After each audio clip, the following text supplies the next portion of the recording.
untuk bisa tembus kepada Q1 atau Q2. Sebenarnya ini nanti akan dikupas lebih dalam oleh Profesor Dr. Irwan Abdullah beserta timnya, dan akan didampingi untuk hari ini. Yang saya bisa pastikan dari Pak Iwan juga bahwa pendampingan bisa sampai dengan sore, malam boleh gitu. Baik, monggo silakan Pak Danivo. Ya. Kemudian untuk penyelenggaraan acara hari ini, karena kita semuanya juga ingin meningkatkan dari nilai indeks kinerja utama dari Fakultas Ilmu Sosial Politik dalam hal ini di bidang pendidikan. Mungkin itu saja yang bisa saya sampaikan, bahwa untuk acara hari ini bisa berjalan dengan lancar, dan kami mohon nanti bisa untuk disampaikan hal-hal yang menjadi trik dan strategi untuk bisa menembus jurnal bereputasi. Demikian yang bisa saya sampaikan dan laporkan. Terima kasih. Wassalamualaikum warahmatullahi wabarakatuh.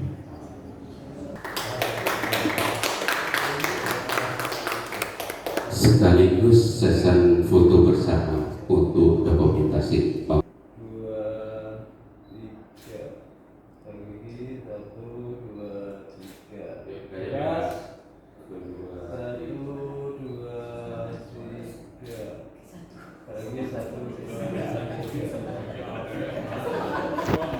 Terima kasih Bapak acara. Bismillahirrahmanirrahim. Assalamualaikum warahmatullahi wabarakatuh. Selamat pagi, salam sehat semuanya. Ya, saya hormati Profesor Dr. Irwan Abdullah,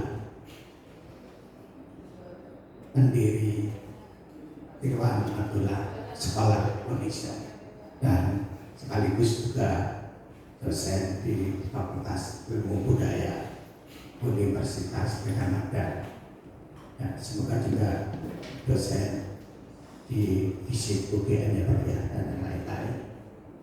Dan saya hormati Profesor Jainuddin Zuhri dan kolega yang saya hormati, Bapak Ibu dosen, Bapak Ibu mahasiswa S3 di FISIP Universitas Gadjah, serta Bapak Ibu lain yang tidak bisa saya sebut satu persatu.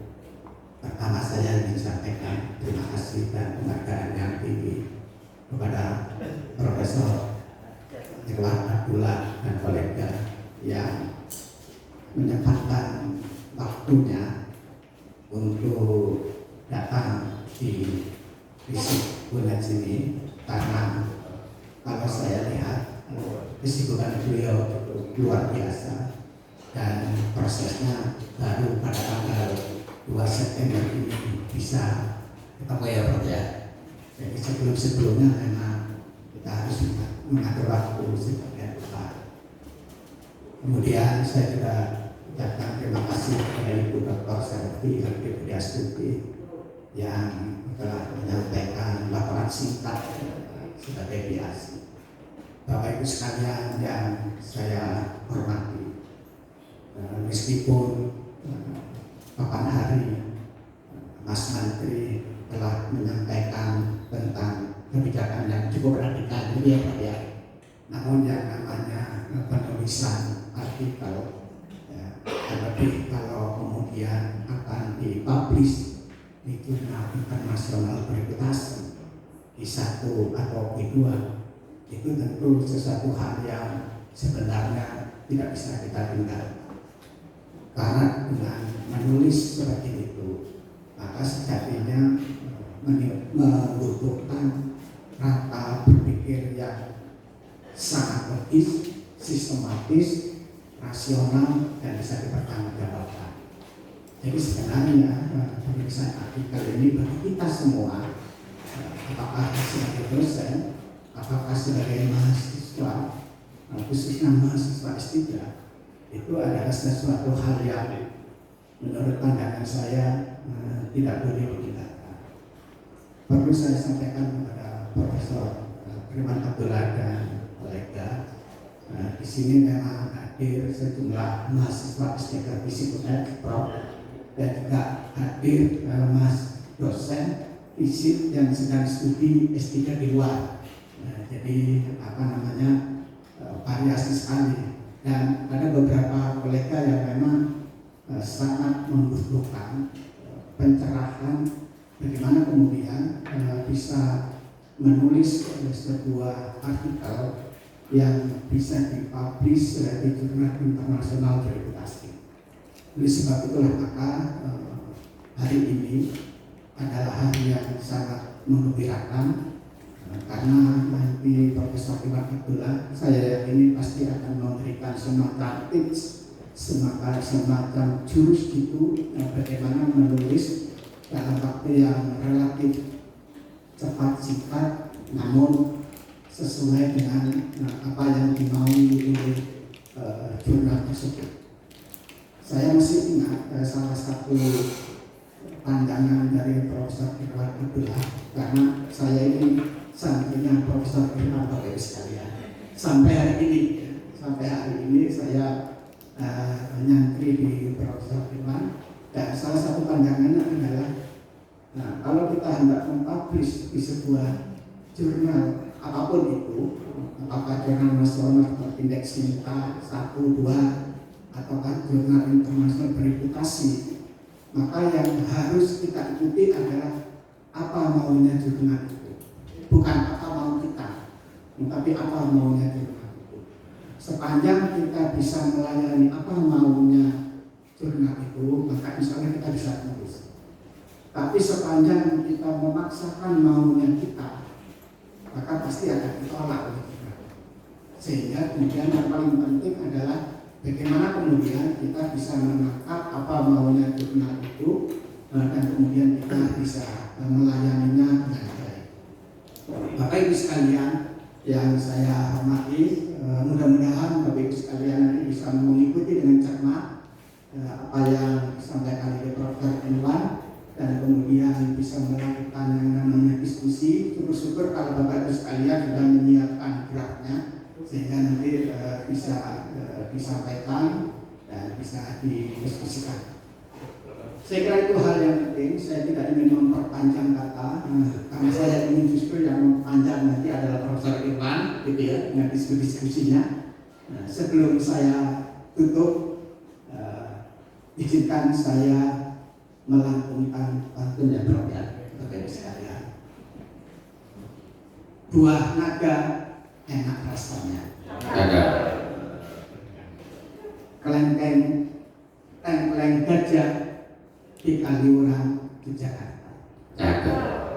Selamat datang Profesor Firman Abdullah beserta kolega, berbagi pengetahuan divisi tunas tercinta. Aplaus. Terima kasih. Saya akhiri. Assalamualaikum warahmatullahi wabarakatuh. Waalaikumsalam. Alhamdulillah.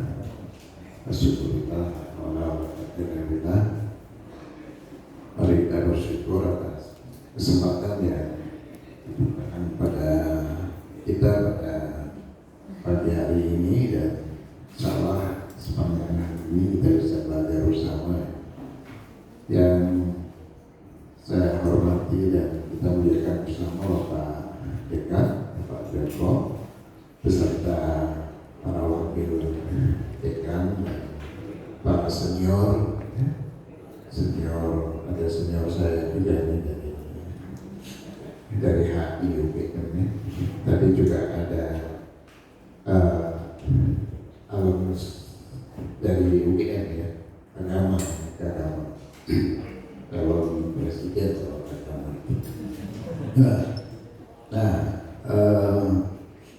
Saya berbahagia sekali pada kesempatan ini, terutama karena mungkin saya sudah di sini sebelum Bapak Ibu di sini, karena saya dulu temannya Pak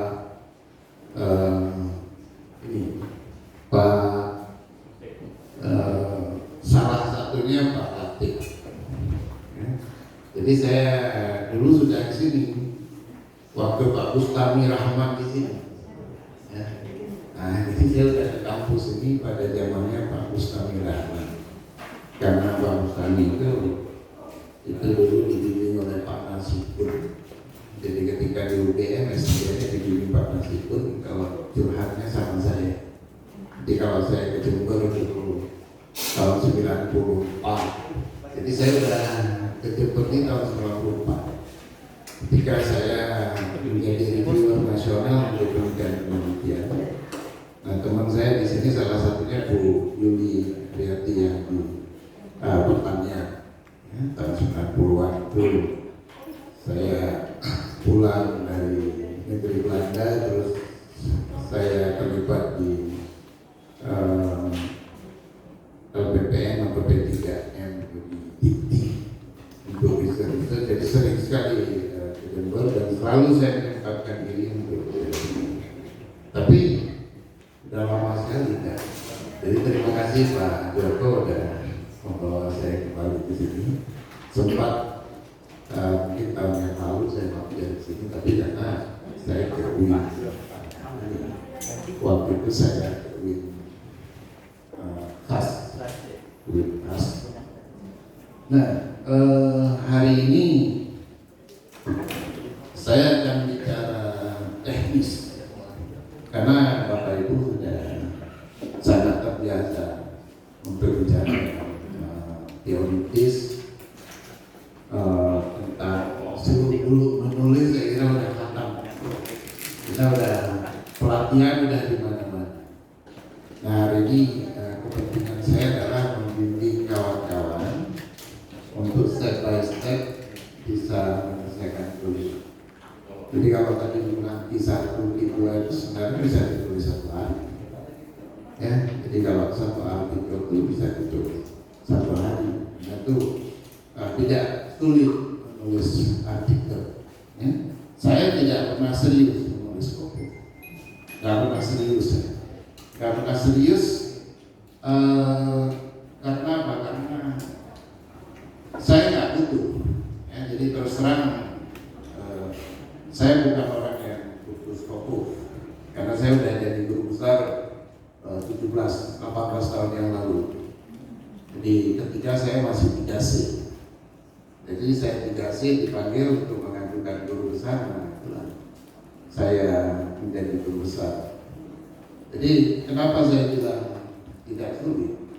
Scopus itu bisa ditulis 10 1 tahun, kalau mau bisa. Ya. Jadi bukan perkara yang sulit. Jadi ini ada 53 Scopus, nggak ada yang serius ditulis. Ya, nggak ada yang serius. Masih nggak ada yang serius, nggak ada. Saya itu khusus nulis itu enggak. Itu cuma saya tulis sedikit-sedikit aja sambil ngadar, sambil menceritakan bagaimana menulis, ditulis. Karena itu sesuatu yang sederhana.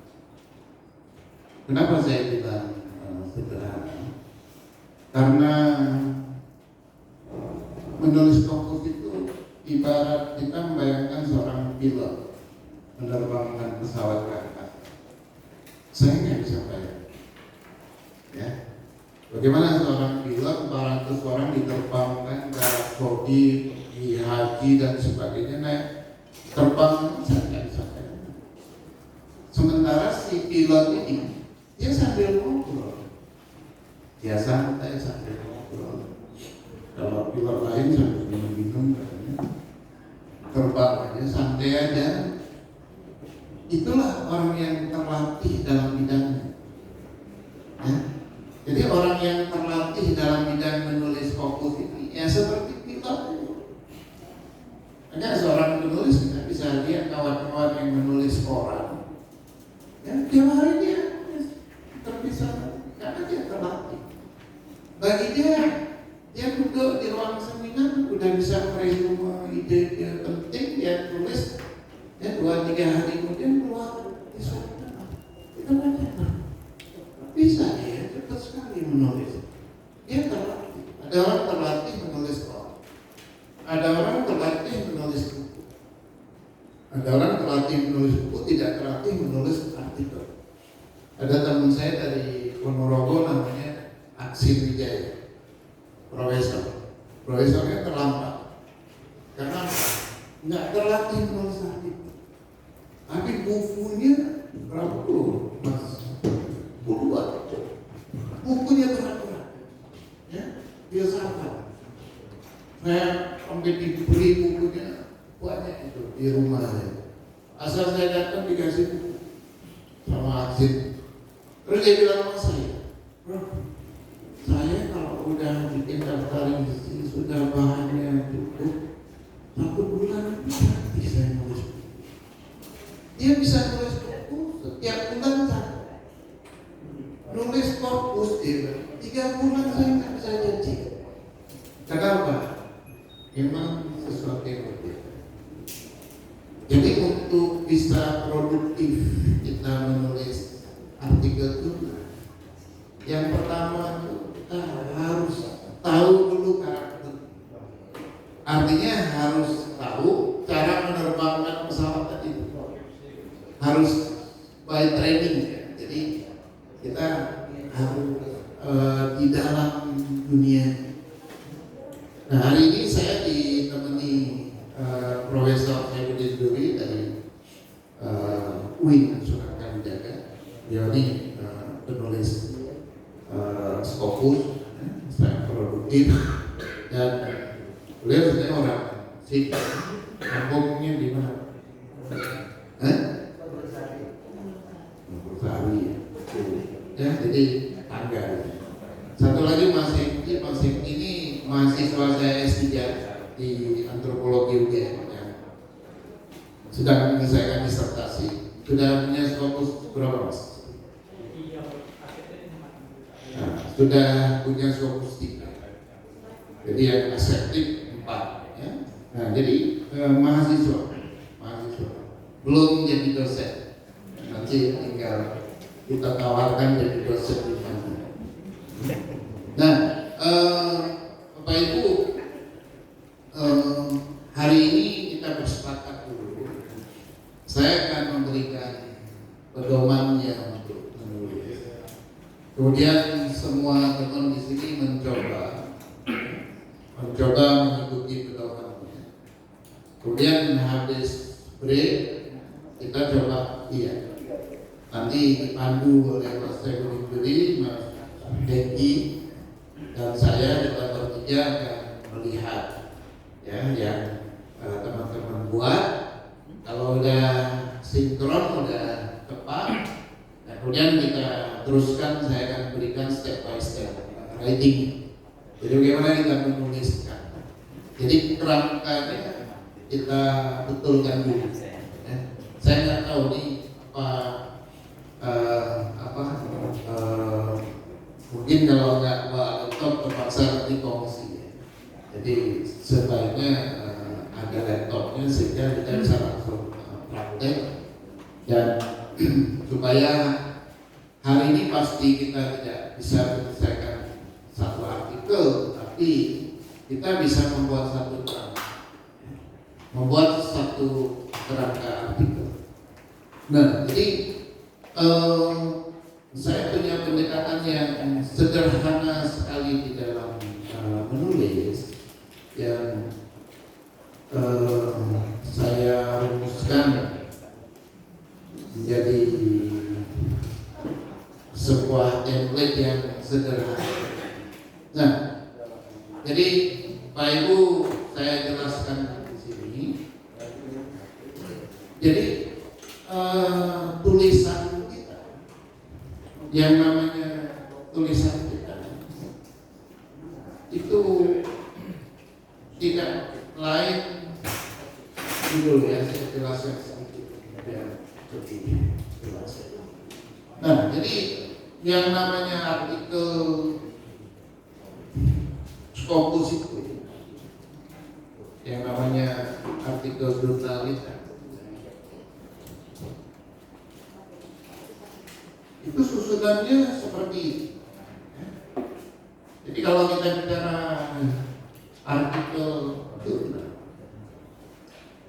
Itu susunannya seperti ini, dalam arti bahwa hubungan antar bagian dari artikel itu terhubung satu dengan yang lain secara erat. Kelemahan tulisan kita, kalau kita nulis tiap bagian terputus. Sama kayak kita tulis si pemilih kita kan orangnya ini kok sendiri-sendiri. Nah, ini penting sekali untuk menjamin keterhubungan satu dengan yang lain dalam artikel itu dengan mengetahui dulu strukturnya. Jadi coba kita lihat. Ada dua pita di sini. Yang satu pita merah, satu pita biru. Pita merah itu yang paling penting. Jadi dengan kata lain, kalau kita menulis, kita hanya butuh dua modal yang kita butuhkan. Modal yang pertama data. Itulah di metode. Modal yang pertama data. Kalau datanya bagus, jelas datanya, sistematis, maka hasil penelitiannya akan bagus, risalnya akan bagus. Nah, sebagian dari persoalan tulisan bukan pada tulisannya, tapi pada penelitiannya. Ya, penelitiannya lemah, sehingga datanya nggak kaya. Ketika datanya tidak kaya, risal lemah. Hasil penelitiannya nggak kuat, lemah. Nah, itu yang pertama. Data modal yang paling itu literatur. Ini yang harus kita perhatikan. Literatur kalau dia bereputasi literaturnya, dia akan melahirkan discussion, analisis yang tajam. Literaturnya ditampil di jurnal-jurnal yang belum terima atau di buku yang nggak jelas penerbit.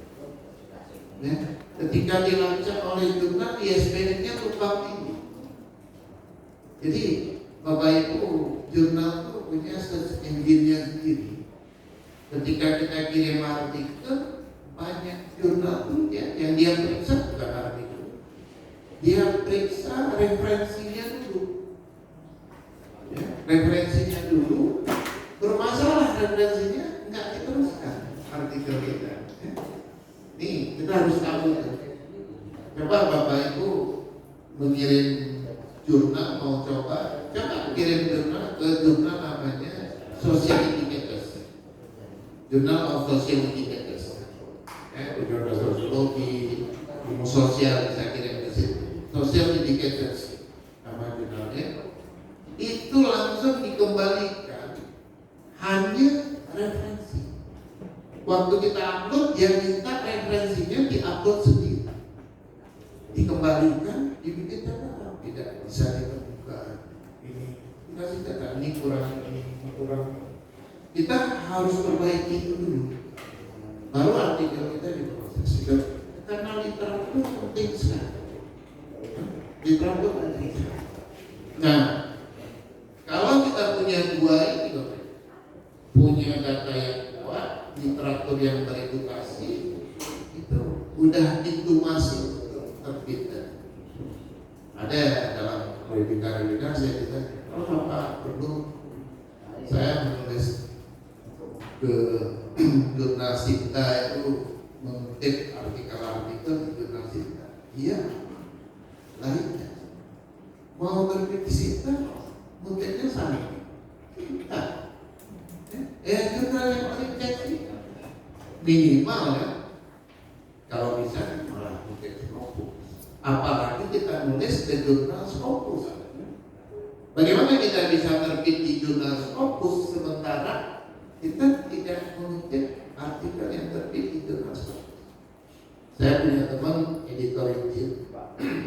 Suatu ketika saya kirimi artikel saya kirimi ke pribadi dia, bukan ke jurnal. Dia editor-in-chief.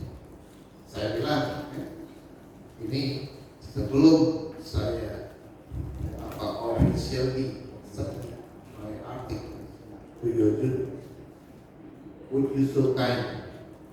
Maukah kamu melihat dulu apakah artikel ini ada yang kurang yang perlu saya tambahkan? Saya sering sih minta catatan dulu dari dia sebelum saya submit supaya nanti jangan ditolak gitu. Ya? Saya kirim dulu secara personal nih ke dia. Yang bikin saya kaget respon. Jadi seminggu kemudian dia balas, dia kasih catatan. Dia bilang kira-kira kalau bahasa Indonesia ini sebenarnya nggak boleh saya beritahu, tapi karena kita teman, dia bilang itu karena kita teman, tolong pastikan kamu mengutip 2-3 artikel yang terbit di jurnal saya. Itu bisa terbit di jurnal saya ini, kamu harus mengutip 2-3 artikel yang terbit di nomor-nomor sebelumnya. Itu satu gitu kan. Ya, ini editor. Jadi ini semua jurnal minta terbit. Cuman nggak boleh diberitahu itu. Etika nggak boleh diberitahu. Nggak boleh ditulis di authors itu kan ada ya, catatan untuk penulis itu nggak boleh dimasukkan situ. Walaupun ada. Misalnya apa? Misalnya saya menemukan Journal of Future Studies. Future Studies, dia tulis di bawah. Jadi, if you want to submit your article, please make sure that you cite at least 2 articles to publish in previous numbers of this journal. Jadi ada catatan. Tapi sebenarnya tak boleh ditulis. Yang kedua, catatan kawan saya tadi. Lengkapi semua doi, halaman. Ya. Ini kita kadang-kadang nggak teliti kan, doinya nggak ada. Jadi itu harus dilengkapi.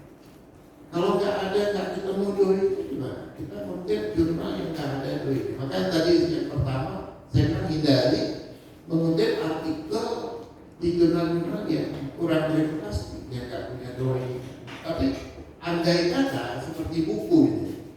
Kita nggak punya kan tulisannya ada doi itu, maka kita klik URL www.https itu kita klik, kita copy ke bagian akhir, ya, di paste di bagian akhir dari referensi pengganti itu.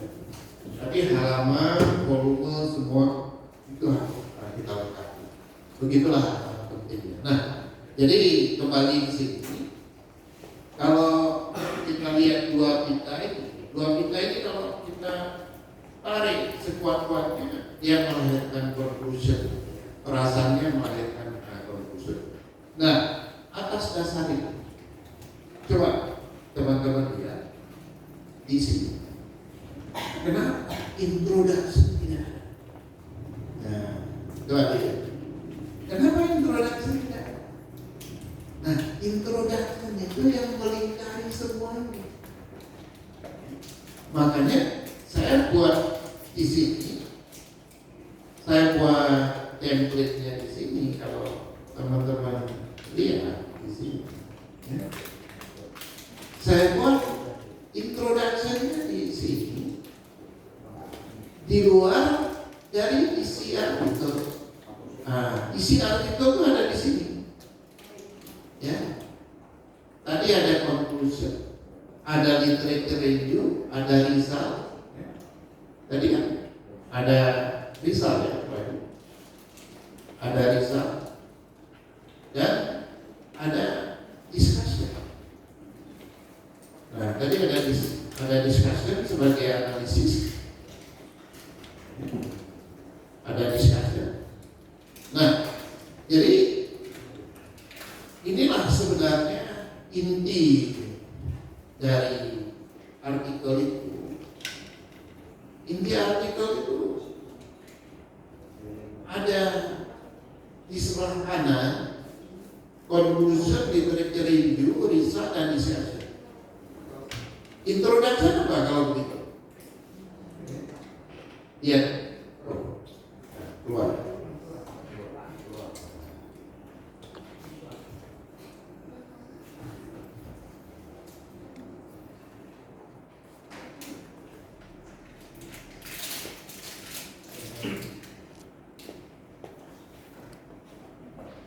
Introduction tadi kan tidak ada ya. Karena introduction itu Bapak Ibu sebenarnya ini kembali lagi pada yang saya sampaikan tadi, bukan menulis buku ya. Bukan menulis tesis disertasi. Ini menulis artikel jurnal seperti yang dimaui jurnal. Introduction itu terlihat dari pembacaan saya. Dia itu daftar isi. Daftar isi dari artikel. Isinya apa? Isinya dari literature review, ya, result, discussion, conclusion. Itu daftar isi. Daftar isi. Nah, jadi maksudnya apa? Kalau kita bisa membuat daftar isi yang bagus dan itu terhubung dengan isi artikel. Isi artikel itu menggambarkan atau tergambarkan dari daftar isi. Maka artikel itu sudah menjadi kuat. Jadi di sini daftar isi itu makanya ditulis kalau dalam artikel Scopus itu cuma 10%. Ya, jadi jangan menulis introduction lebih dari 15%. Enggak dibaca. Karena cara membaca artikel itu oleh reviewer, kalau reviewer beda lagi ya. Jadi kalau editor jurnal itu hanya membaca 500, yaitu introduction. Kalau dengan membaca fakta sosial dia udah bisa nembak langsung, oh nanti kesimpulannya ke sana.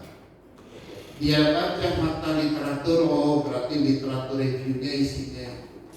Dia baca tujuan tulisan, oh sampai kemana tujuan ini, hasilnya dia udah bisa bayangkan. Dia baca argumen, oh apa yang didiskusikan dia udah tahu. Dia kirim artikel itu ke reviewer. Tapi kalau membaca 500 kata, 10% itu 500 kata, ya, 500 sampai 600 kata dia baca, gelap, nggak bisa dia bayangkan. Artikelnya dikirim ke penulis, I'm so sorry, rejected. Tapi kalau jelas dari 500 kata, ini langsung dikirim ke reviewer. Nah, jadi itu baru tugas reviewer seperti saya. Jadi tugas saya sebagai reviewer itu membaca isi. Tugas dari editor membaca introduction itu Bapak Ibu. Ya. Jadi di dalam jurnal itu berbagai tugas. Saya mereview 26 jurnal Scopus. Saya reviewer untuk 26 jurnal. Ya. Jadi tugas saya membaca isinya. Introduction itu dibaca oleh si editor. Jadi kalau mau terbit, introduction tulis dengan bagus. 500 kata itu harus kita tulis dengan bagus. Kalau yang bagian ini kalau kurang bagus gimana? Diperbaiki.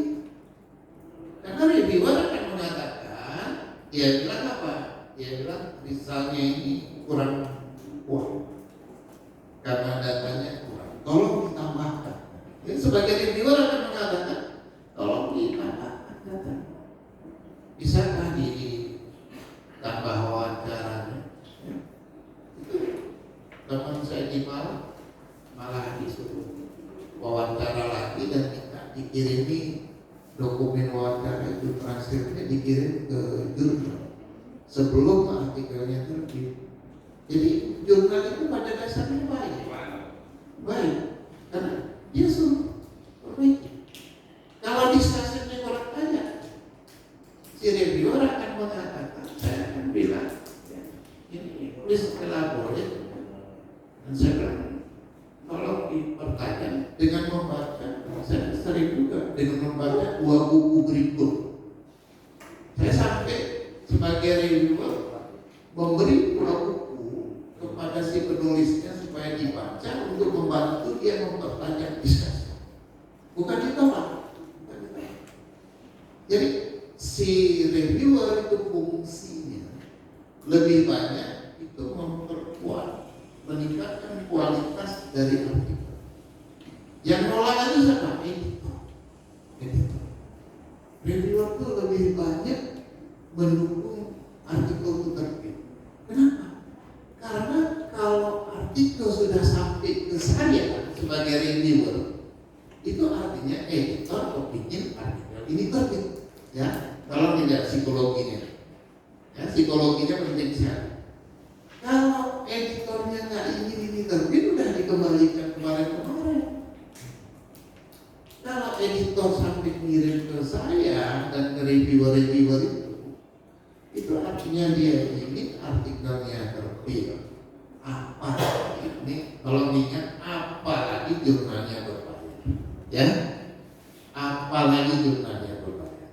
Jadi Bapak Ibu kalau dapat catatan panjang dari jurnal dan jurnalnya berbayar, jangan nyerah. Itu artinya jurnalnya ingin artikel kita terbit. Kenapa dia ingin terbit? Dia cari makannya dari situ. Kalau artikelnya nggak terbit, nggak makan. Itu sih editor yang asisten editor yang dia bayar nggak bisa dibayar.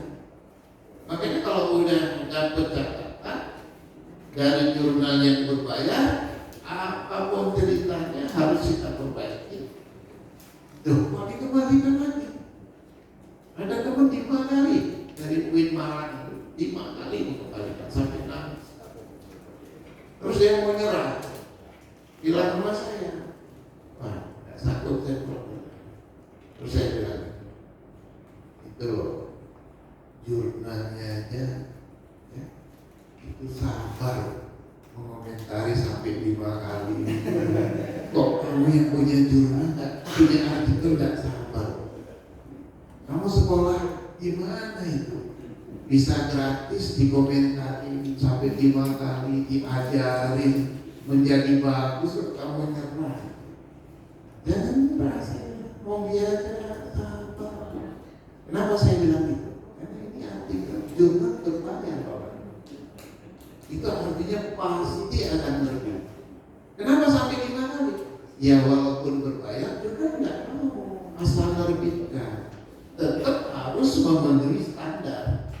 Untuk mencapai standar itu sampai 5 kali dikembalikan, ya kerjakan. Karena karena ada orang yang diassign untuk mengelola, mengurus itu.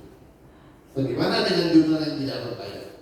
Kalau jurnal tidak berbayar, taruhmu. Ya, maksudnya gimana?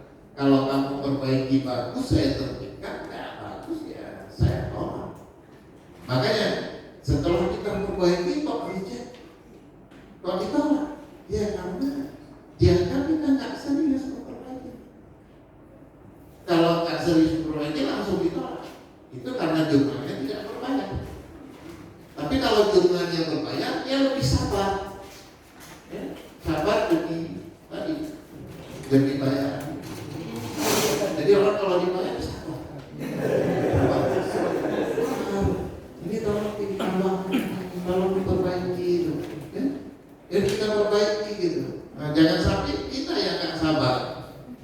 Ditolak dikembalikan 2 kali nyerah ya.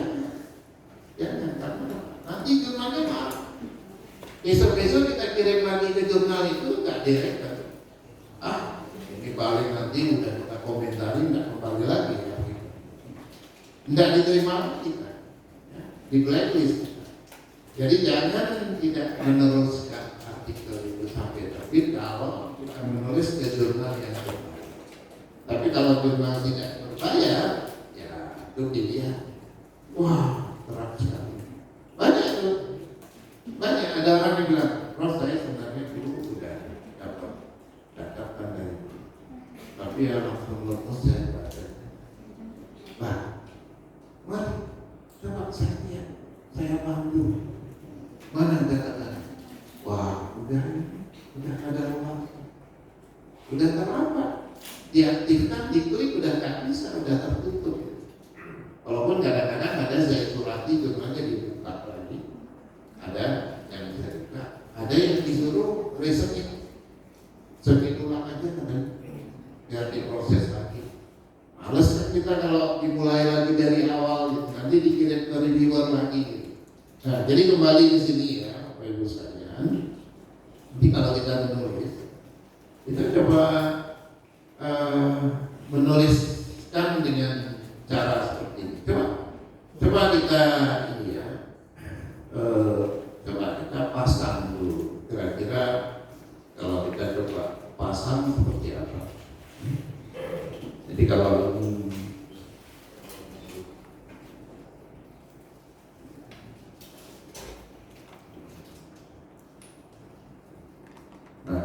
ini misalnya kita pasang dalam satu judul tertentu, kita pasangkan. Nah, jadi kalau ini biar catatan yang tadi nggak hilang ya, jadi saya copy supaya dari awal jadi teman-teman bisa dapat ini apa yang kita tulis di sini. Nah, bikin dulu ya. Misalnya ditanya mau meneliti apa? Saya meneliti satu penelitian itu namanya implementasi kebijakan. Nah, ini meneliti implementasi. Nah, kebijakan apa bisa? Implementasi kebijakan, moderasi beragam. Nah, tapi di sini objek materialnya apa ya? Implementasi kebijakan. Nah, tolong diperhatikan, kalau membuat judul, jadi harus ada objek formalnya ditambah ini rumusnya ya. Baru objek material ditambah konteksnya. Nah, itu rumus judul. Kalau implementasi kebijakan, objek saya mau lihat di lapangan bagaimana proses implementasi. Konteksnya apa? Moderasi beragam.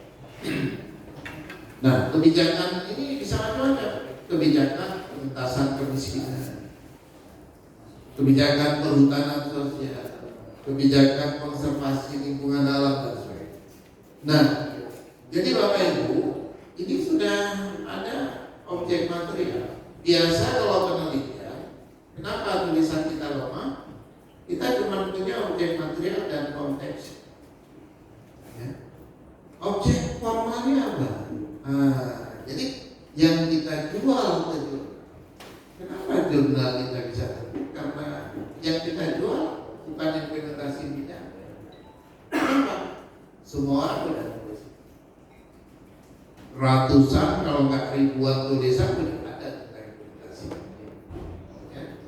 Tapi yang lebih spesifik apa?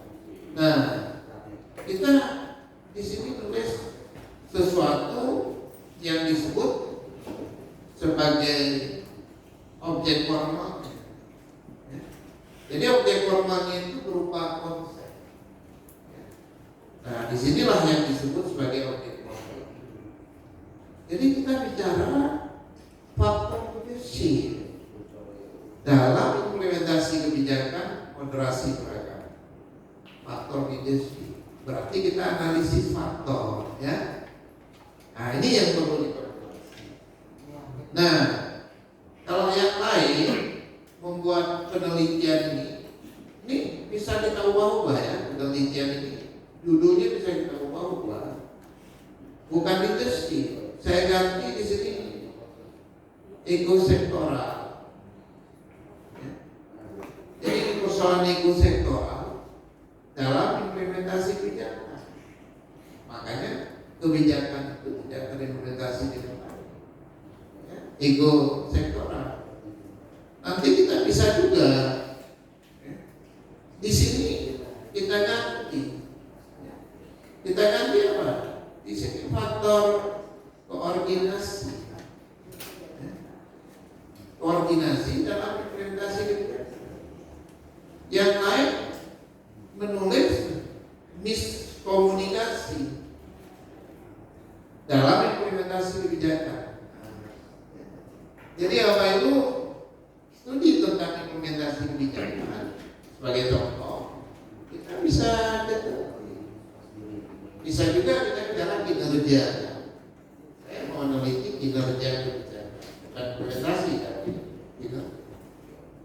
Nah, apa yang menentukan kinerja kebijakan?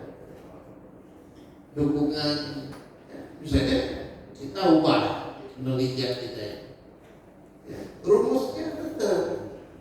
Kalau kita ada pegang rumus, bisa nulis macam-macam. Ini saya nggak nulis implementasi, saya ubah jadi kinerja.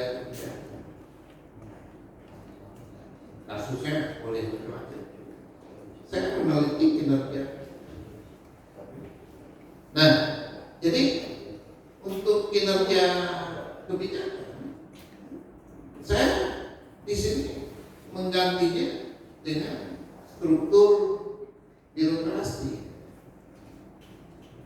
Bagaimana karakter dari birokrasi itu mempengaruhi kinerja?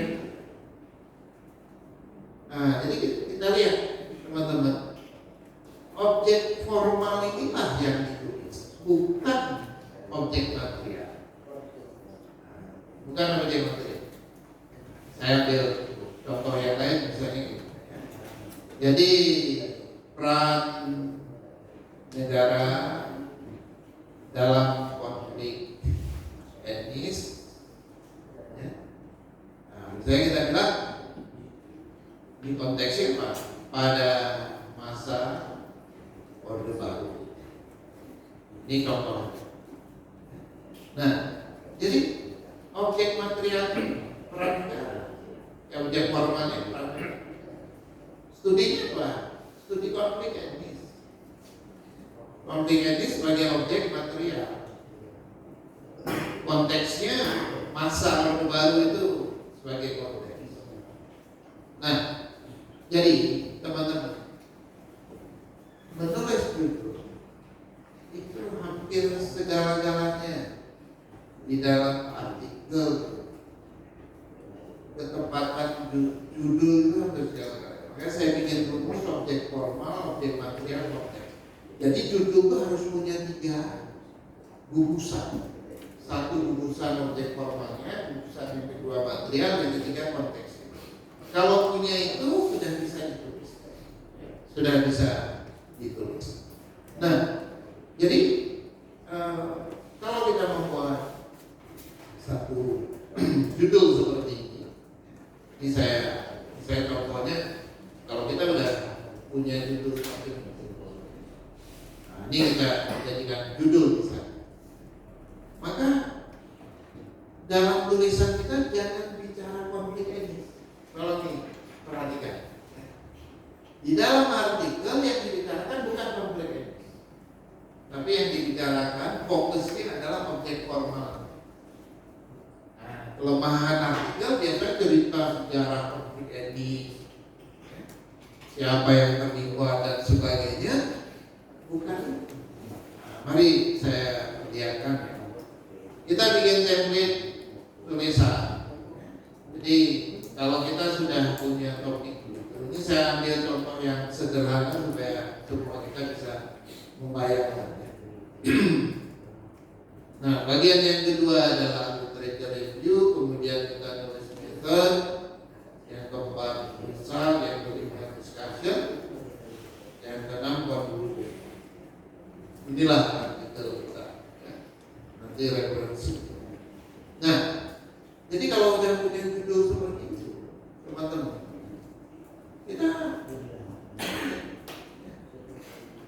kita ambil ini. Kalau udah punya judul, coba ini kita lihat prosesnya. Kenapa saya bilang menulis itu gampang? Saya tunjukkan prosesnya. Jadi judul itu kita turunkan ke sini. Kita turunkan ke sini, yang menjadi kalimat pertama. Kalau diingat-ingat, judul menjadi bahan untuk menulis kalimat pertama. Nah, jadi begitu kita udah punya judul, kita. Nah, jadi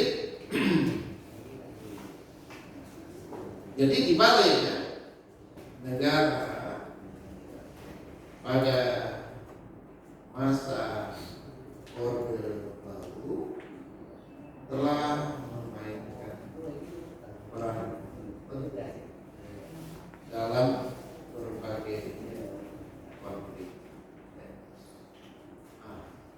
Ya, jadi menulis kalimat pertama harus diturunkan dari judul.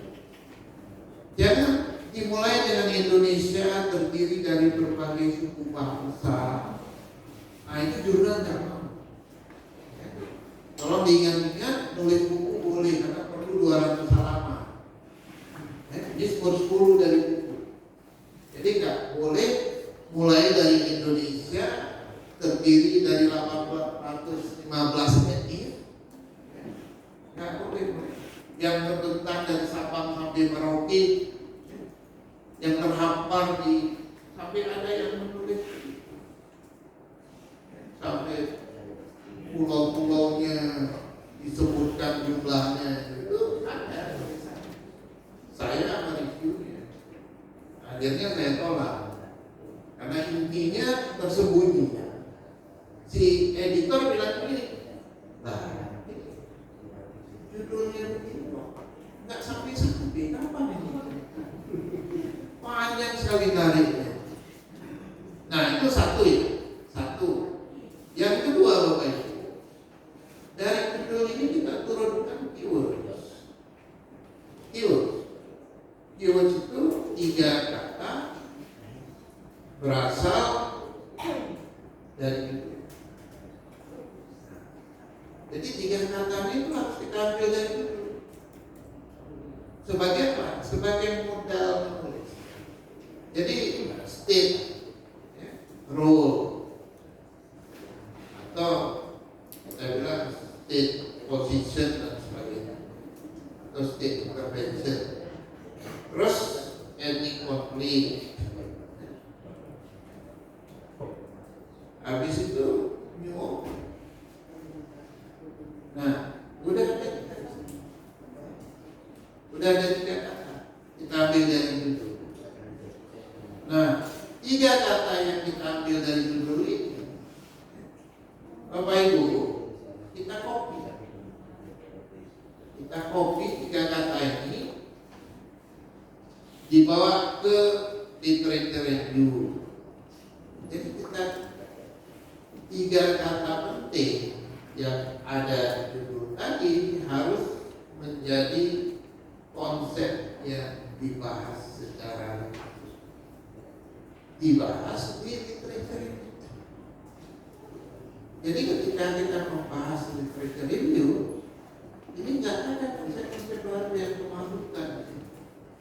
Di editor yang baca, dia lihat urutannya, turun.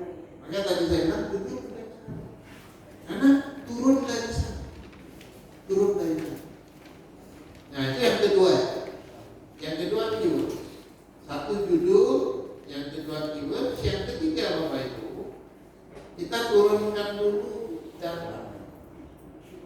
Atau saya sering menyebutnya sebagai bukti.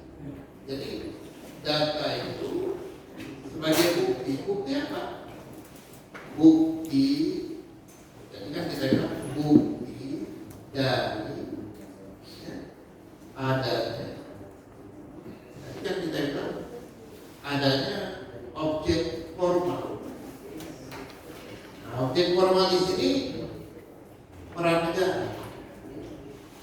Nah, jadi yang harus kita bahas dalam tulisan kita adalah bukti dari adanya peran negara, bukan tentang konflik. Bukan tentang konflik. Karena konflik itu sudah diteliti oleh banyak orang. Tapi kita fokus pada peran negara. Ya, kelemahan tulisan kita kenapa ditolak? Ya banyak orang menulis tentang konflik, kita apa-apa. Tapi ketika kita bicara peran negara dalam konflik itu jadi sedikit sekali yang ditulis. Kira-kira gitu. Ya, dan fokus inilah yang disebut fokus. Fokusnya bukan objek materialnya konflik. Tapi kalau ditanya apanya yang mau diteliti, ya, dalam kasus konflik itu, saya meneliti peran negara. Yang lain bilang saya meneliti kearifan lokal dalam memecahkan konflik. Saya meneliti peran tokoh tradisional dalam memecahkan konflik. Yang lain bilang saya meneliti peran agama dalam memecahkan konflik. Itu sudut pandang. Makanya disebut objek formal. Waktu kita menulis, kita mengambil sudut pandang. Kita tentukan melalui objek formal. Ini contoh yang sederhana. Nah, Bapak Ibu, kita cari bukti bahwa agama itu berperan, negara itu berperan apa? Jadi buktinya kita cari. Apa bukti peran negara? Jadi kita tunjukkan bahwa ada kebijakan salah tentang hubungan antar. Jadi ada kebijakan negara yang dianggap salah di dalam memecahkan persoalan. Seperti ya di Indonesia banyak sekali konflik agama ya, karena keputusan-keputusan yang tidak firm, yang tidak tegas. Nah, jadi ada kebijakan salah, ada pembiaran terhadap konflik. Kita menemukan misalnya kasus-kasus ada konflik tidak ditangani. Dari itu ada fakta, tadi kita menggunakan fakta sejarah konflik di Kalimantan. Nah, jadi ini bukti-bukti yang menunjukkan ada ada tindakan-tindakan negara. Ini contoh, jadi bukan hasil penelitian ini, saya bukan. Jadi ada tindakan-tindakan yang dilakukan negara yang kemudian menyuruh konflik antar etnis. Jadi misalnya program pemerintah yang menciptakan kecemburuan sosial. Nah, kalau kita punya semacam bukti-bukti semacam ini Bapak Ibu bisa cari bukti di lapangan. Inilah yang kita cari di lapangan. Terbukti tidak kecurigaan kita bahwa negara berperan di dalam konflik. Nah, kalau kita menemukan buktinya, coba kita lihat. Yang ketiga apa itu? Yang pertama judul ya. Yang ketiga keywords. Yang keempat data. Yang ketiga bukti. Kita copy. Teman bisa copy data bukti itu dibawa ke hasil penelitian. Terbukti tidaknya itu kita jelaskan di hasil penelitian. Jadi di Rizal itu kita ceritakan di Rizal. Waktu kita menulis Rizal, kita nulis Rizal di sini. Rizal. Jadi yang 3 tadi kita pindahkan ke sini. Jadi Rizalnya ada 3. Hasil penelitian kita itu ada 3. Menunjukkan ada 3 hal. Nah, inilah yang menjadi hasil. Kalau sudah ketemu data yang menunjukkan hasil penelitian, kembali lagi ke skema tadi ya. Dari data kan yang kita merah tadi dia jadi hasil kan? Data dia jadi hasil, kita copy sekali lagi. Kita turunkan ke diskusi. Nah, pertanyaannya kenapa Rizal sama dengan pokok pembahasannya sama, cara menulisnya berbeda. Bagaimana dia berbeda? Rizal itu dia menjawab pertanyaan what,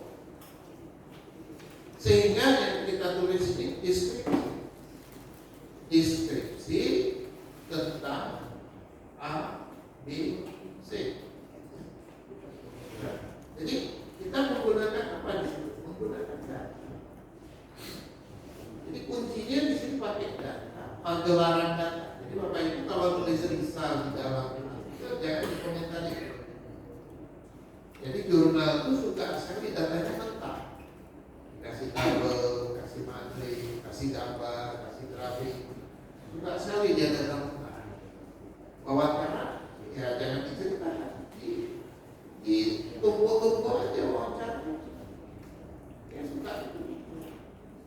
Jadi jangan disembunyikan. Makanya ada pertanyaan sering sekali kalau saya seminar dan sebagainya ditanya, Prof, apa betul penelitian kuantitatif lebih diminati oleh jurnal? Saya bilang tidak. Tidak. Bahkan ada jurnal yang memang kualitatif, banyak sekali judul jurnal kualitatif. Tidak kan? Tapi bahwa teman-teman dari kuantitas itu lebih berhasil menulis jurnal, itu betul. Nah, kalau buka rekod UGM yang menulis jurnal, dari 10 orang, 10 artikel yang terbit dalam bulan itu yang ditulis oleh orang UGM, 10, 12, 15 gitu ya. Kalau ada satu dari ilmu sosial, itu hebat. Setahun nanti ada satu dari sosiologi, hebat. Nggak ada. Yang ada pertanian, medical science, computer science, gitu ya, engineering banyak.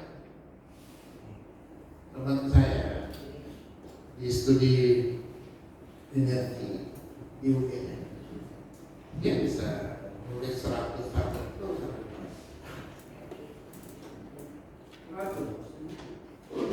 Kok bisa? Bisa. Karena apa? Dia nulis begini, kayak saya nulis tiap hari satu ruangan itu staf lembaga semua nulis, bikin research, nulis tiap hari, dapat tuh 100. Bisa. Nah, kembali ke pertanyaan tadi, kenapa orang yang eksakta lebih berhasil? Jadi setelah saya pelajari, ternyata teman-teman eksakta itu pinter dia memvisualkan data. Datanya bagus, demotensi, ada gambar. Ya sama kayak sosiolog atau orang administrasi publik bicara kemiskinan. Cuma dia kasih peta kemiskinan. Jadi yang makin miskin itu ininya merah, yang kurang miskin biru. Nanti yang agak level A kuning. Jadi peta Indonesia ini bisa gambarkan gimana kantong-kantong kemiskinan berdasarkan warna. Jadi tampilan itu teman-teman bikin gambar hasil pemetaan dengan mikroskop, dengan apa, minimal tabel, grafik yang bagus, baca macam-macam. Ya. Nah, kalau orang kualitatif, ilmu sosial humaniora itu dia data disembunyikan. Jadi orang eksakta itu divisualkan data. Orang ilmu sosial disembunyikan data. Makin pintar dia bercerita sampai hilang data. Jadi data ini digulung-gulung dalam cerita. Dicari oleh editor itu tidak mudah. Sudah dicampur aduk. Enggak mau, jurnal maunya kasih data mentah, scan. Kalau gambar di scan dibuat sketsa, dikasih. Jadi rejimnya rejim data. Nah, kalau discussion, isunya sama, tapi dia menjawab dua pertanyaan. Menjawab pertanyaan so what dan why. Karena itu yang kita tulis analisis tentang A, B, C. Analisis. Nah, kembali ke poin saya tadi, pakai apa analisisnya? Pakai bantuan literatur. Jadi menganalisis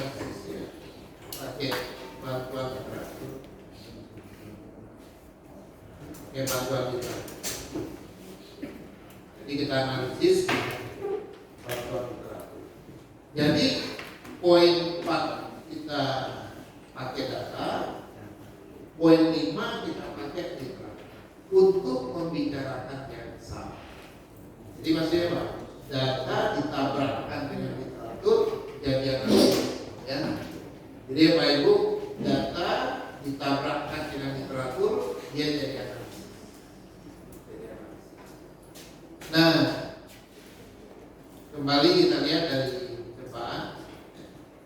Kalau kita sudah punya duduk,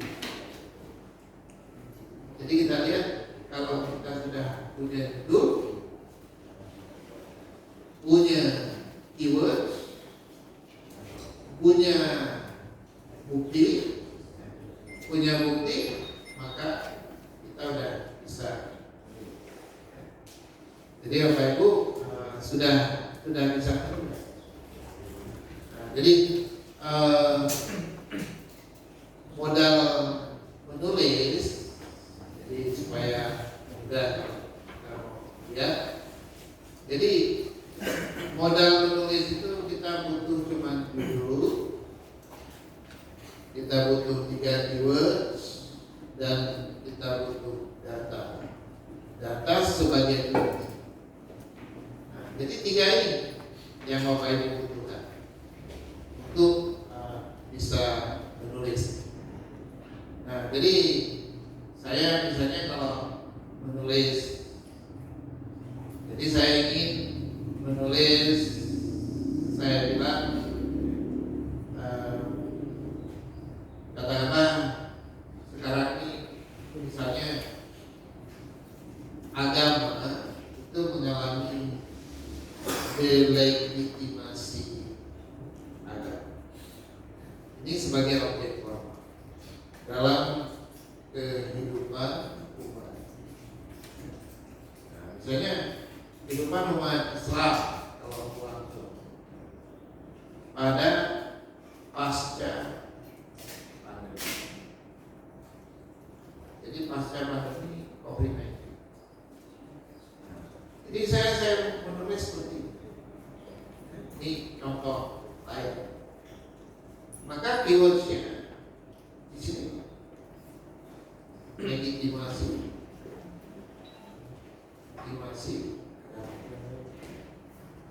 Kemudian umat agama atau umat Islam. Kemudian COVID-19. Ini pasca, kita tulis pasca COVID-19. Nah, jadi setiap kita bikin judul turunkan 3. Nah, bukti adanya ini. Ini bukti adanya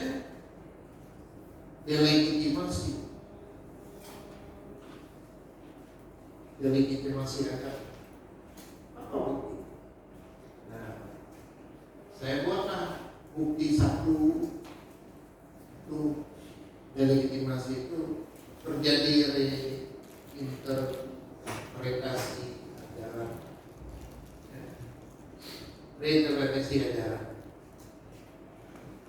dan mungkin juga rekonseptualisasi. Jadi konsep agama itu di konsepsi ulang, konseptualisasi. Nah, yang kedua terjadi apa tuh? Dislokasi tempat ibadah, bahkan terjadi virtualisasi. Jadi tempat ibadah itu bisa virtual, takziah online, bisa online. Nanti Jumatan online, praktis. Nah, sampai ke deotorisasi tokoh agama itu kehilangan wibawa karena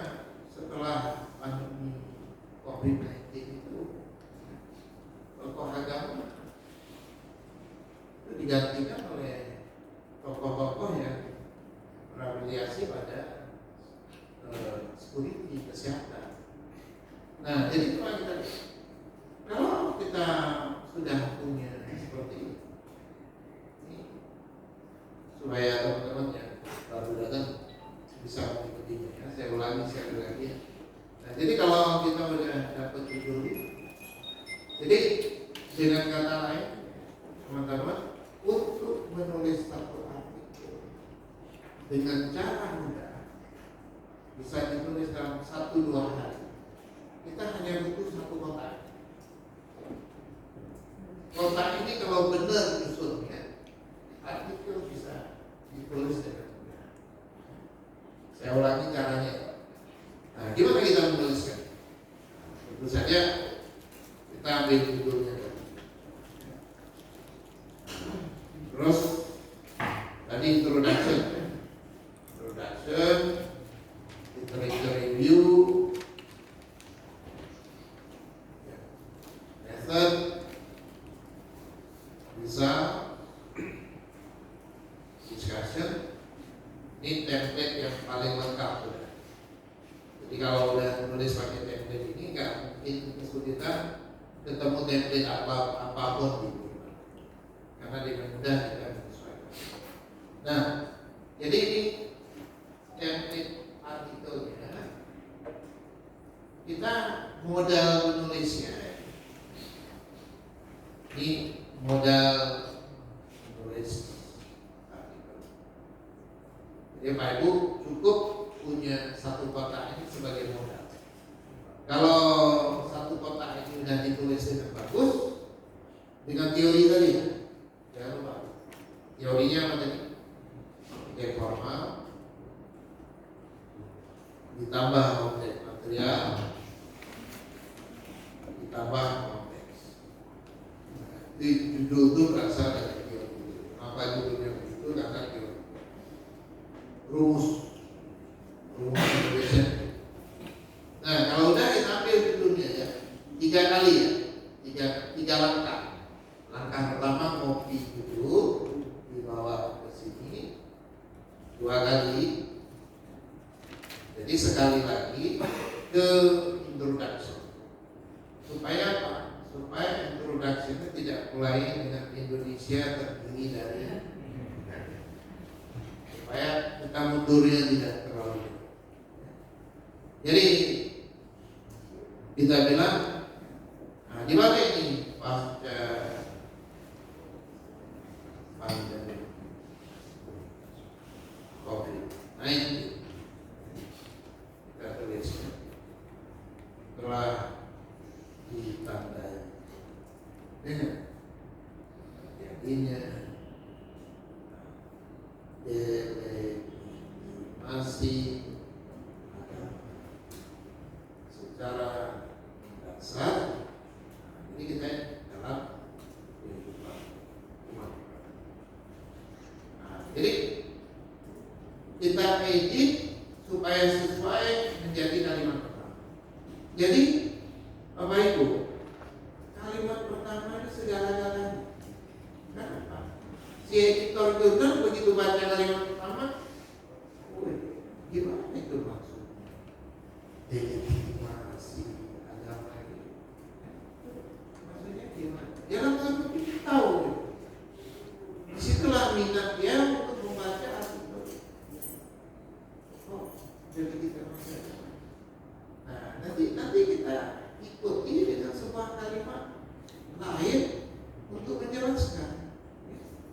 Jadi kehidupan, keagamaan tidak pernah kembali seperti semula, walaupun kehidupan sudah mengalami normalisasi atau sudah normal. Tapi kita lihat kehidupan kami tidak pernah kembali seperti semula, walaupun kehidupan sudah mengalami normalisasi atau walaupun keadaan sudah normal. Nah, jadi orang jadi ngerti. Oh, jadi kita pikir kalau udah new normal semuanya sembuh seperti itu. Nah, kita berargumen ya, masjid belum kembali, orang subuhan di masjid belum kembali. Cara kita beragama sudah, nilai-nilai dan ketaatan kita udah rusak. Dulu kalau diganti hari agama itu digeser, berantem. Hari ini tidak apa-apa. Jangan dirayakan hari ini, besok aja. Demi karena tadi presiden kesehatan kita jadi lebih permisif, lebih mudah menerima, artinya lebih longgar. Nah ini tadi satu ya, Bapak Ibu, satu langkah kopi duduk dibawa ke introduction. Langkah kedua kopi keywordsnya. Jadi kalau udah bikin satu kotak ini tinggal di kopi aja, kopi keywords. Kopi keywords bawa ke literature review karena nanti menggunakan literatur untuk menemukan apa sih diskusi dalam literatur dan definisi-definisi sebagai konsep utama. Jadi ini diturunkan dari judul. 3 kata ini diambil dari judul. Apa keywordsnya nanti di sini ini ya. Jadi apa keywordsnya nanti tidak dalam tulisan kita. Keywordnya itu. Tapi ini keyword untuk modal menulis. 2 lagi dari mana? 2 lagi nanti dari result dan discussion. Terutama dari discussion nanti dapat keyword. Nah, kalau sudah tahap kedua mengambil keyword, kita ambil buktinya. Ini bukti adanya delegitimasi. Ini loh. Jadi dengan kata lain Bapak Ibu, supaya sukses kita menulis artikel, kita menulis bukti-bukti atas kebenaran apa yang ingin kita sampaikan. Kita menulis bukti bahwa apa yang kita katakan betul adanya.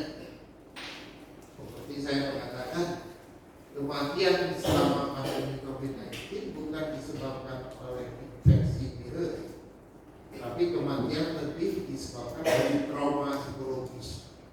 Bisa nggak saya berikan? Nah, bukti-bukti yang saya berikan itu sebagai tulisan di jurnal. Itu sikap orang membaca itu, sikap editor membaca itu. Kalau kita mau berhasil, kita bersikap seperti itu. Nah, jadi yang ketiga kita copy, Pak Ibu. Ya, pertama judul, kedua keyword, ketiga buktinya kita copy dibawa ke hasil. Data itu jatuhnya dari pita merah tadi ke hasil. Nah, jadi sini jadi 5A atau 4A atau 41. Nah, di copy 2 kali. Di copy 2 kali tadi, contoh yang pertama tadi seperti itu. Copy sekali lagi ke discussion. Sekali lagi, kenapa discussion dan misal sama? Karena discussion merupakan ekstensi dari misal. Nah, boleh bicara yang baru. Kelemahan selama ini ada 2. Discussion itu bicara sesuatu yang baru sama sekali, itu yang tak boleh. Yang kedua, discussion mengulangi misal, itu tak boleh. Discussion itu analisis dari hasil. Nah, oleh karena itu di sini saya bilang dia menjawab dengan what, sehingga karena menjawab dengan what, isinya tentu saja deskripsi terkait A, D, dan C. Untuk itu fondasinya adalah data, mendeskripsikannya dengan data. Nah, apa bedanya dengan description? Untuk topik yang sama, pembahasan yang sama. di sini menjawab pertanyaan so. Kok bisa? Oh, so what? Sewa. Kenapa sewa? Kenapa kita harus sewa dengan hasil? Itu makanya so what juga sewa. So what itu karena kita sewa. Kenapa kita sewa? Ada alasannya. Baru kok iso? Nah, makanya dia jadi analisis A, B, dan C. Fondasinya apa? Fondasinya literatur. Kalau tadi data, literatur. Jadi waktu kita menulis data, kita tabrakkan dengan literatur, dia jadi. Jadi kalau data ada di misal, tapi di discussion data harus ditabrakkan dengan literatur supaya menjadi. Saya punya data gini. Saya punya data gambaran orang menolak pendirian pabrik semen. Atau kalau di Jogja itu menolak pendirian hotel di perkampungan di kota. Saya punya data, data pamflet ditempel di mana, data orang demo, saya punya foto wawancara orang demo, data saya punya scanning, ya itu somasi yang dikirim oleh masyarakat kampung, petisi, saya punya data. Nah, data itu belajar tadi, saya pakai literatur. Waktu saya lihat data itu, saya pakai karena ini resistensi, saya pakai teorinya James Scott. Ya. James Scott bilang resistensi masyarakat dapat dilihat dari dua bentuk. Satu yang disebut public trust, itu resistensi terbuka. Yang satu namanya hidden trust atau symbolic resistance, resistensi tertutup. Nah, begitu saya pakai teorinya James Scott, saya menulis discussion. Saya bilang resistensi yang diperlihatkan oleh masyarakat kampung Yogyakarta dapat dibagi ke dalam dua. Kalau saya menemukan, tapi kalau dari literatur James Scott itu saya kok cuma lihat satu.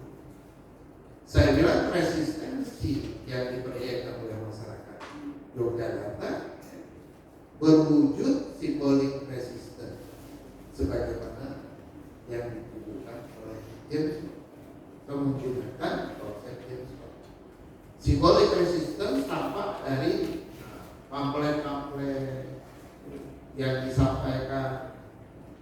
Terus habis itu saya mengisi why symbolic resistance? Oh, karena masyarakat Jogja tidak boleh, budayanya tidak boleh, ya, tidak membiarkan mereka menyatakan sesuatu secara terbuka. Kata-kata moral di dalam masyarakat itu mengharuskan mereka melakukan penolakan secara simbolis. Nah, itulah namanya analisis. Ya. Kalau saya pakai itu analisis bebas, terus anak kemarin tulisan kita jadi nggak jelas fondasi. Itulah pentingnya analisis menggunakan literatur. Makanya si Randy Jurnal sering kali mengembalikan artikel dengan catatan tolong analisisnya dipertajam. Cara mempertajamnya cari konsep. Ya. Kecuali kita sendiri memproduksi suatu konsep. Dari resistensi itu memperlihatkan satu apa. Kita membangun sebuah konsep itu lebih canggih lagi. Ini cara yang sederhana. Ya. Kita nanti bisa merumuskan sebuah konsep.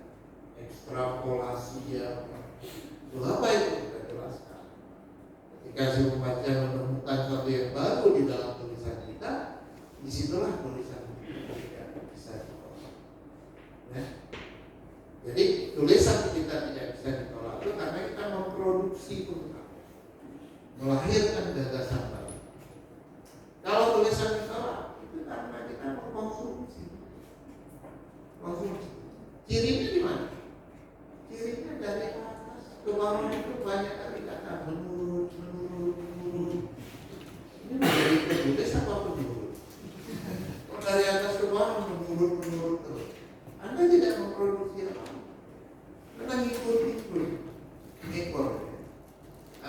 Jadi oleh karena itu teman-teman, ketika menulis fokus, coba letakkan dulu diri kita itu sebagai sponsor, sebagai pemikir, orang yang punya gagasan, yang mau kita sampaikan itu gagasan, bukan deskripsi pengalaman lapangan, ya, bukan reporting. Makanya saya sering mengatakan orang-orang yang menulis fokus, saya bilang, karena ada pertanyaan, kalau saya disertasi kan, itu gimana kalau saya? Ya bisa aja. Cuman saya bilang, kenapa nggak kita makan dulu? Sudahlah, disertasi itu 3 tahun. Masa kita lupa? Disertasi itu ditulis oleh siapa? Disertasi itu ditulis oleh mahasiswa. Ini tulisan yang mau kita kirim ditulis oleh seorang dosen. Lebih tepat lagi, ini adalah tulisan scholar, bukan mahasiswa. Jadi segala kelemahan dan keaiban kita waktu menulis disertasi lupakan, sudah tinggalkan. Ayo sekarang kita berpikir sebagai scholar, melahirkan gagasan, berbekal disertasi, tesis, berbekal kita membimbing mahasiswa, ya, penelitian berkali-kali. Coba kita rumuskan gagasan-gagasan baru yang kira-kira orang tertarik. Lebih bagus lagi orang nggak tahu, ya, orang belum tahu. Jurnal itu belum. Saya punya teman editor di Austria. Dia cerita masa. Dia cerita separuh curhat separuh keluh, bahwa dia baru menerbitkan satu artikel jurnalis Austrian Journal of Southeast Asia. Jurnalnya namanya Austrian Journal of Southeast Asia Studies. Jadi dia bilang, itu seorang dari Indonesia 1 tahun membimbing untuk interview. Terus saya tanya, how come kamu spend a lot of time hanya untuk sebuah? Kenapa enggak aja kasarnya gitu? Kalau dia nggak pantas terbit, ya kalau aja kalau mau sampai 1 tahun. Dia bilang, all the wanted to have an article in our book. Semua orang ingin artikel itu terbit, tapi ditulis tidak dengan cara yang benar. Jadi dibimbing sampai artikel itu terbit, ya. Nah, ada satu lagi kasus yang sama di Malaysia. Teman saya editor di Malaysia dia bilang saya butuh waktu lama ini, berkali-kali komentarin. Kamu spend a lot of time, dia bilang, gimana nih? Saya ini tapi, jadi saya sampai membimbing. Nah, apa yang saya pelajari dari sini? Ternyata ya teman-teman, di jurnal ini yang utama bukan kita nulis yang bagus, bukan kita nulis yang bagus. Yang utama itu kita punya ide yang menarik, ya, punya ide yang menarik, bukan nulis yang bagus. Jadi kalau punya ide yang menarik, jurnal itu ternyata dia sampai membela kita. Jadi saya ini tulis yang saya ulang. Dia tulisan salah satu. Ini tulisan saya yang paling banyak itu. Sudah 200-an citation. Ini pilihan. Ini yang saya bilang nggak bisa diulangi, kita lompat dulu. Bapak Ibu lihat di sini, risik April 30. Covid itu Maret. Covid itu Maret. Ya. Covid itu Maret, April saya udah ngirim. Dalam 18 hari sudah saya revisi. Jadi kan 2 minggu. Kembali. 3 hari saya revisi, saya kembali. Walaupun setengah mati. Karena komentarnya is very impressive artikel, we didn't want to publish. Tapi dia bilang artikelnya terlalu psikologis. Jurnal kami psikologi. Bisa nggak di shift the paradigm to be more psychological? Wah, 3 hari saya ubah. Jadi sebenarnya nulis ulang. Saya nulis artikel yang baru. Kenapa dia sampai mau menerima artikel saya yang antropologis tadi? Padahal mereka psikologi. Jadi dia suruh saya ini karena topik itu baru. Karena COVID-19 belum ada yang nulis sebenarnya. Baru Maret COVID di tempat kita. April langsung saya. Dalam 20 hari 20 hari artikel saya udah terbang kemana-mana online. Nah itu bisa cepat sekali. Nah kalau dilihat jurnal psychological trauma, ini SDR-nya 2, bukan 0, 2. Psychological trauma ini SDR-nya 2. Nah jadi kembali ke poin saya. Coba temukan satu angle, sesuatu yang baru untuk menulis yang nggak bisa ditolak. Nah, jadi yang pasti langsung ditolak jurnal, sebaliknya tulisan yang pasti. Barang pasti kita keluar udah pasti. Coba yang fresh. Yang fresh seperti apa? Ya seperti perang Soviet Ukraina waktu itu. Begitu ada perang Soviet Ukraina. Coba kita. Yang tertarik tentang anak, tulis kehidupan anak pada masa depan. Tertarik gender, tulis persoalan gender. Yang hari coba tulis implikasi perang itu pada Asia Tenggara. Ada nggak implikasi perang di Eropa sana dengan kehidupan ekonomi misalnya, atau hubungan internasional di negara-negara Asia Tenggara? Kita tulis sedikit prediktif, nulis itu nggak bisa ditolak Bapak Ibu. Karena kapan nunggu perang ada lagi? Seperti COVID-19. Ini saya disuruh tulis dengan cara seperti ini supaya terbit dalam 20 hari, nggak bisa diulangi momentum. Ya.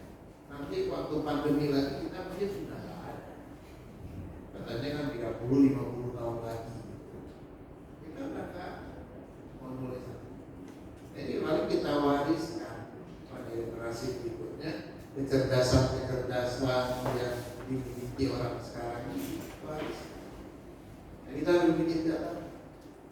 Supaya kalau pandemi lagi nanti adik-adik kita segera nulis seperti dulu langsung terbit. Kita pengalaman yang diwariskan. Ya. Jadi meletus gunung apa tulis. Ada satu diskusi saya di Palembang. Seorang profesor namanya Abdulahi, sosiologi dua S3-nya di UGM. Dalam seminar di Palembang bulan puasa yang lalu itu, jika saya cerita ini beliau tunjukkan, Prof, kalau sekarang saya menulis apa yang baru?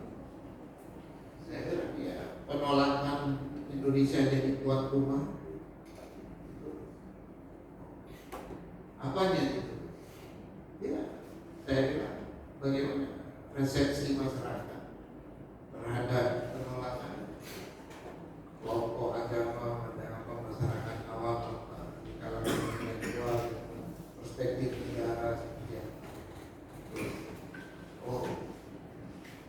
selesai. 2 hari kemudian beliau kirim WA saya. Jadi keluar kolom di koran Palembang tentang yang saya bilang itu ditulis sama dia. Maksud saya ditulis ke jurnal, ditulis ke koran. Langsung 2 hari kemudian saya dari Palembang ke mana itu Pak? Dari Palembang waktu itu kita geser Curug. Sampai kita Curug Bengkulu, kirim. Ya, kok ditulis ke koran? Saya pikir mau ditulis ke jurnal. Jadi ditulis koran langsung headline. Ya memang sedang ada. Ini nggak bagus. Saya bilang coba dikembangkan, Pak. Ditulis ke jurnal. Jadi hal-hal yang baru itu mudah sekali. Saya udah coba Pilpres 2019 sedang berlangsung. Saya tulis. Itu kan 2019. Saya tulis. Itu audiens talkshow. Jadi saya tulis itu langsung terbit kemarin. Di tahun itu terbitnya 2019. Jadi kalau jadi saya jadi langsung terbit, nggak usah nunggu tahun berikutnya. Jadi langsung audience culture reflected konteks Black and Pink 2019. Kebetulan Mas Pratama ini bimbingan saya, dia nulis disertasi 2014. Nah, saya lanjutkan 2019, saya telepon dia, Mas, saya tulis artikel 2019. Boleh nggak datanya saya pakai untuk bandingkan 2019 dan 2014? Oh, saya siapa? Nah, ini Mas Bayu kan dari ini ya, dari YG, tapi dia dosen di sudah dia cukup produktif, sedangkan sudah berusaha. Nah, Mas Bayu ini co-promotor ya. Jadi saya libatkan mereka karena waktu bimbingan 2014 sama Mas Bayu, kita mulai seperti ya. Tapi di bulan Juli itu, ya Pak, ini Januari. Jadi langsung nggak nunggu lama. Lebih di tahun itu juga ini lagi ngomongin Pilpres kan. Nah, jadi timely. Jadi apa itu? Kalau kita melihat dunia jurnal sekarang, kalau kita perhatikan dunia jurnal itu bukan dunia jurnal yang lampau. Dunia jurnal dulu itu namanya quarterly, ya, annual review, yang terbit 3 kali, 4 kali, paling banyak 4 kali setahun. Ya, paling banyak 4 kali setahun. Itu dunia jurnal. Dunia jurnal hari ini catatan harian. Jurnal itu kayak televisi, ada jurnal tiap hari. Ya. Jadi apa sih yang diikuti jurnal hari ini? Itu hari. Bisa nggak kita bayangkan kira-kira berapa sering jurnal kan ada yang terbit setahun sekali, ada yang 2 kali, 3 kali, 4 kali, 5 kali, 6 kali, 8 kali, 10 kali. Tapi yang paling banyak berapa kali? Saya bisa bayangkan. Paling banyak jurnal internasional itu 3 Scopus, tapi paling banyak berapa kali? Setahun. Berapa? 12 kali itu revisions 12 kali. Ya. Bapak Ibu, paling banyak bisa bayangkan apa? Mari saya tunjukkan.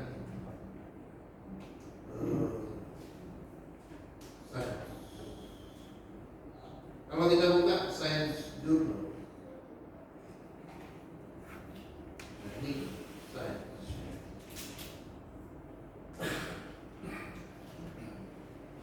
Ini Science ini dia punya jurnal, namanya Science, Science Advance, macam-macam. Jurnal, ya, kita buka hasilnya. Nah, kita buka arsip 2023 aja ya, yang terakhir. Coba Pak Ibu lihat dari bawah.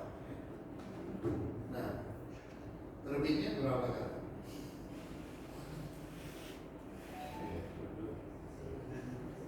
Mingguan. Ini yang dibilang jurnal yang benar ini. Bukan yang 2 kali, 3 kali, 4 kali, ini yang benar. Makanya kalau kita sekarang urusan PAL dan sebagainya, kalau jurnal sering terbit, kan dicurigai nggak verifikasi. Itu karena kita nggak mengikuti dunia jurnal. Ini sains Bapak Ibu. Kalau mau lihat sains itu posisinya di mana, biar kita tahu lengkapnya. Coba Bapak Ibu lihat sains, kita tulis saja sains. Ini jurnal sains di Amerika. Verifikasi apa? Dia multidisiplin, sains ini multidisiplin. IDX-nya berapa? IDX itu udah 1000. Orang Indonesia sering kalau IDX satu dia nomor. Saya tulis di jurnal nomor 1. Karena IDX-nya 1. Padahal itu jurnal baru terbit itu ya, IDX 1.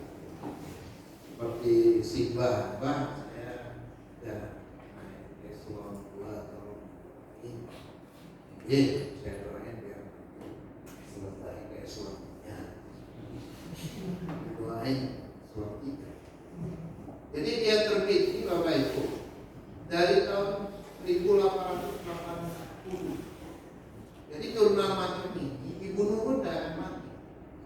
Jadi Bapak Ibu kalau nulis nggak mungkin diskontinu, ya. Jadi kalau jurnal baru terbit 2 tahun itu berisiko diskon. Tapi kalau udah 20 tahun jangan takut diskon. Makanya kalau bisa nulis ke jurnal yang baru kemarin terbit, karena nggak mungkin diskontinu dalam 2 tahun. Artinya setelah 2 tahun diskontinu. Dan kita udah lulus pangkat, kan? Nggak selesai. Kalau untuk syarat jadi apa? Ini syarat S3 udah dipakai. Saya punya kasus soalnya gini. Ada mahasiswa saya dari Solo. Terus dia datang bawa artikel, dikirim ke jurnal namanya Mister. Jangan dikirim ke Mister. Saya nggak bilang sama dia kalau jurnalnya akan diskontinu. Sudah saya bilang, nggak apa-apa, ditarik aja, bikin surat ditarik supaya dikirim ke jurnal. Tapi saya udah bayar. Udah bayar.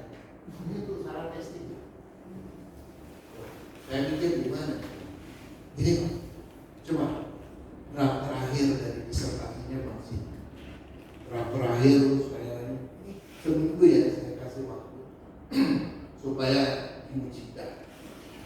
Saya paksa anak ini segera uji tanpa saya beritahu. Segera ini saya mau pergi tapi nggak sempat ujian. Saya mau keluar negeri, dia pun sampai sesak nafas. Pokoknya harus ujian. Nah, diujikan dengan baik, semuanya selesai. Begitu diujikan udah punya mutu lulus kan, diskon. Jurnalnya diskon. Itu Bapak Ibu bisa cek Simago Wisdom. Dengan nulis ke Wisdom, Positive School Psychology, itu ini apa Astra Sabensis dan berapa udah diskon. Nah jadi kembali ke sini ya Pak Ibu. Nah ini kalau tadi kita mau nulis kisah, ini bukan cuma kisah. Mari kita lihat SDN. SDN 13. Ini mau kita bilang tidak verifikasi high index yang 1000 lebih, SDN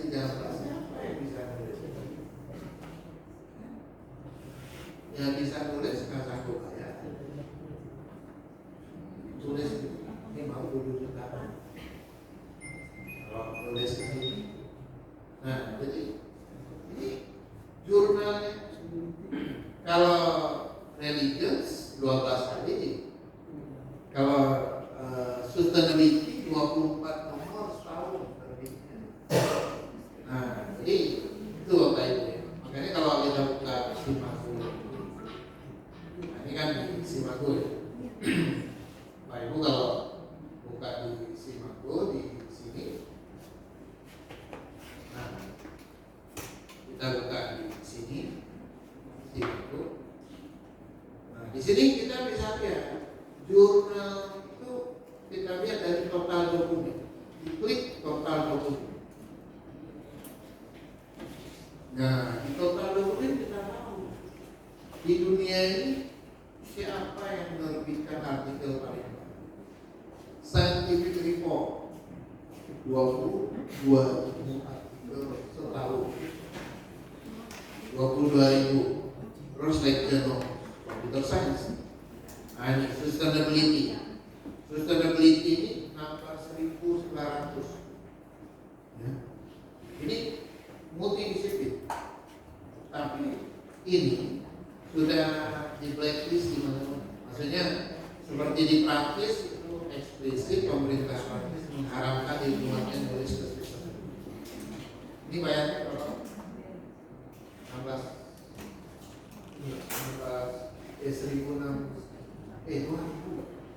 2.000 euro 30 saya.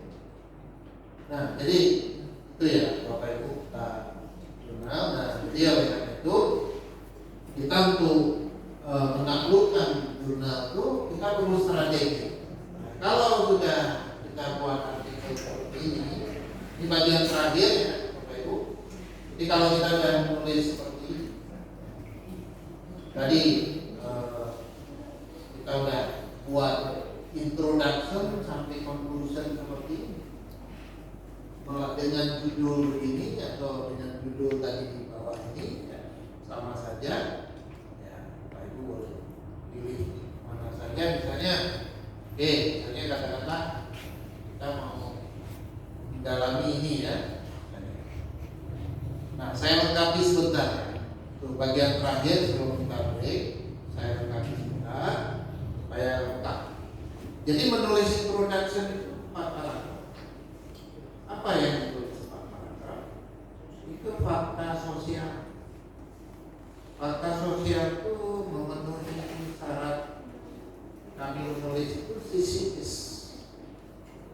Sisikis itu ini memenuhi syarat di dalam menulis itu harus ada sesuatu yang kontroversi. Ada nilai kontroversi, ada nilai change-nya enggak? Transformasi. T-nya apakah itu suatu yang tren bukan? Sesuatu yang tren atau tadi emergency yang tadi saya tunjukkan, emergency. Nah, bisa juga solution.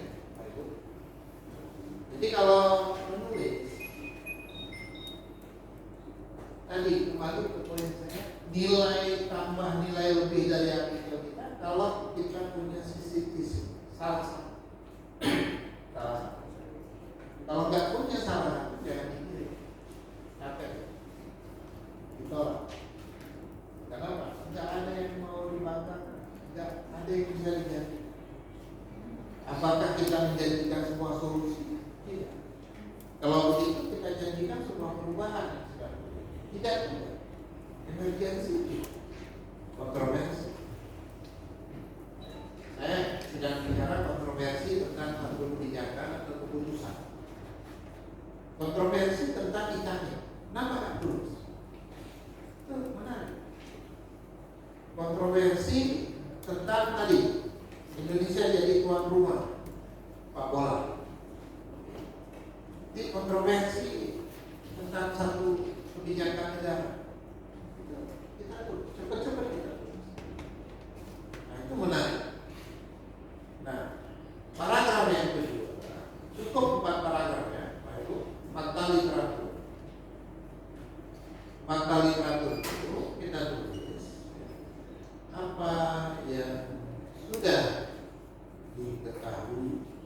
dari penelitian terdahulu dan apa yang belum diketahui. Nah, itu harus kita tulis. Apa kita tulis? Apa yang sudah diketahui dan apa yang kalau itu sudah tertuang dengan baik, editor jurnal langsung pro pada tulisan. Oh, jadi yang belum diketahui yang mau kita beritahu. Ya, maksudnya gitu.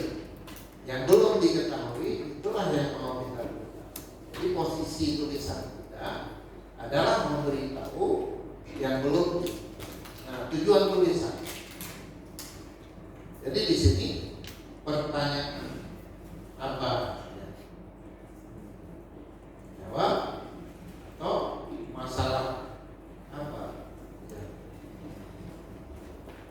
Tiga. Itu kita jelaskan. Baru kemudian yang keempat, argumen. Jadi harus punya argumen untuk sebuah argumen. Argumen itu merupakan jawaban sementara atas pertanyaan atau masalah penelitian. Itu yang kita uji, yang kita uji. Nah, kembali ya, Bapak Ibu, penjelasannya. Kalau argumen ini nanti dijawab di mana tadi? Di bagian apa tadi? Diskusi. Jadi itu linknya ke sana. Ini dijawab bisa. Jawab bisa.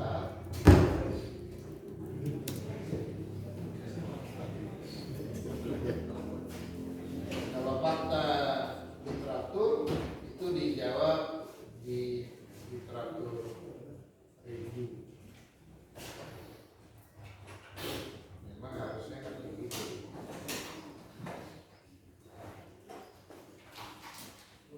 Nah, kalau fakta sosial itu